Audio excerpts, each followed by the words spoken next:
सबसे पहली चीज़, बच्चा झूठ नहीं बोलता है, बच्चा झूठ बोलना सीखता है। तो अगर बच्चे को बचपन से ही सच बोलने की शक्ति दी जाए तो शायद बच्चा कभी झूठ न बोले। हाँ, आगे जाकर बड़े होकर संग के प्रभाव में, दोस्तों के प्रभाव में, समाज के प्रभाव में फिर वो कभी झूठ बोल सकता है। लेकिन बचपन से अगर हम देखें कि बच्चे के अंदर सच बोलने की आदत होती है, लेकिन कभी कभी उसका सच सुनकर उसके आसपास के जो बड़े हैं, अर्थात उसके जो पेरेंट्स हैं या टीचर्स हैं या दोस्त हैं, वो सही रिस्पॉन्स नहीं देते हैं। सिंपल बात है कि सपोज एक बच्चा स्कूल जाता है और वो उस दिन होमवर्क नहीं कर पाया है, और वो होमवर्क क्यों नहीं कर पाया, अब उसके टीचर ने पूछ लिया आपने होमवर्क क्यों नहीं किया।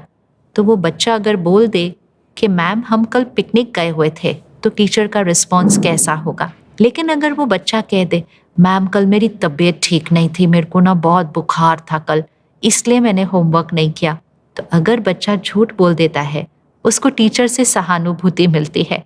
लेकिन अगर वो सच बोल देता है, उसको डांट पड़ जाती है, उसको पनिशमेंट सज़ा भी मिल जाती है, तो फिर अगली बार वो बच्चा सच कैसे बोलेगा, कैसे बोलेगा। और ये तो बच्चे की छोटी सी बात है, लेकिन फिर उसी तरह से हम बड़े होते जाते हैं। हमारे सच को समाज स्वीकार नहीं करता है। वो या तो परेशान हो जाते हैं, माता पिता, टीचर कभी नाराज हो जाते हैं, दोस्त हमसे दूर हो जाते हैं। तो हमें लगता है समाज तो मेरे सच को स्वीकार नहीं करता है, लेकिन अगर मैं झूठ बोल दूं तो सारे बड़े खुश हैं।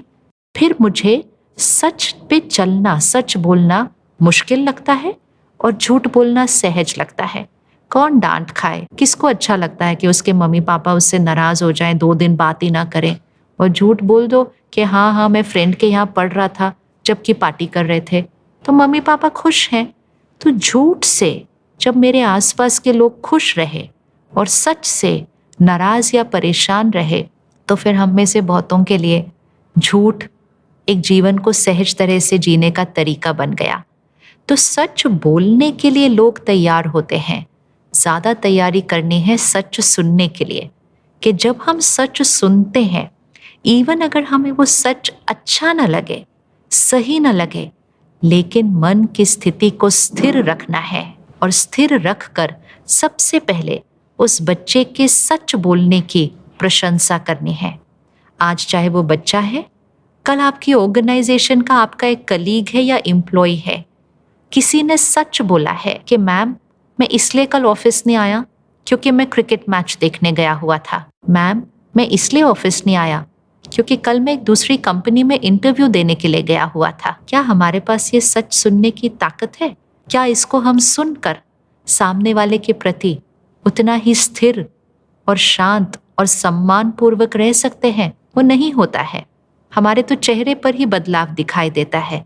इसलिए सामने वाला कहता है मैम कल मेरी तबीयत ठीक नहीं थी इसलिए मैं ऑफिस नहीं आया। ये बातें बहुत छोटी लग रही हैं इस समय, लेकिन ये छोटे छोटे झूठ ही तो झूठ बोलने के संस्कार को पक्का करते हैं। और धीरे धीरे ये झूठ बोलना हमारे जीवन के कई पहलुओं में आ जाता है। हम ऐसी वैसी हर बात के लिए, इतनी छोटी सी बात होती है, कई बार हम घर से देर से निकलते हैं, हमें 10 बजे कहीं पहुंचना होता है, अब 9:30 पौने 10 बज गए हैं, हम वहां तक नहीं पहुंचे हैं। सामने वाले का फोन आता है, आप कहाँ तक पहुंचे हैं? कहते हैं बस हम यहीं हैं, बस पहुंचे कि पहुंचे। सामने वाला कहता है कितनी देर में पहुंचेंगे? कहते हैं बस मैं तो बिल्कुल टाइम पर ही निकला था, रास्ते में ट्रैफिक जाम आ गया था, अब तो मैं बस 5 मिनट दूर ही हूँ। 15 मिनट के बाद सामने वाला फिर फोन करता है, क्या हुआ, आप तो 5 मिनट में पहुंचने वाले थे। हाँ मैं पहुंचने तो वाला ही था, लेकिन यहाँ पर बहुत ट्रैफिक था। झूठ पे झूठ पे झूठ, इतना झूठ बोलने लग जाते हैं कि हमें ये याद भी नहीं रहता शायद कि ये जो हम कर रहे हैं इससे आत्मा की शक्ति घटती जा रही है, सिर्फ क्योंकि हम लोगों को नाराज नहीं करना चाहते, लोगों का सम्मान नहीं खोना चाहते, और इसीलिए हम झूठ बोलते हैं। तो एज ए सोसाइटी, पेरेंट हो, टीचर हो, दोस्त हो, पति पत्नी हो, सच सुनने की ताकत रखें और सामने वाले को सच बोलने का आश्वासन दे कि आप सच बोलो, मैं हर बात सुनकर स्थिर और सम्मान पूर्वक रहूंगी।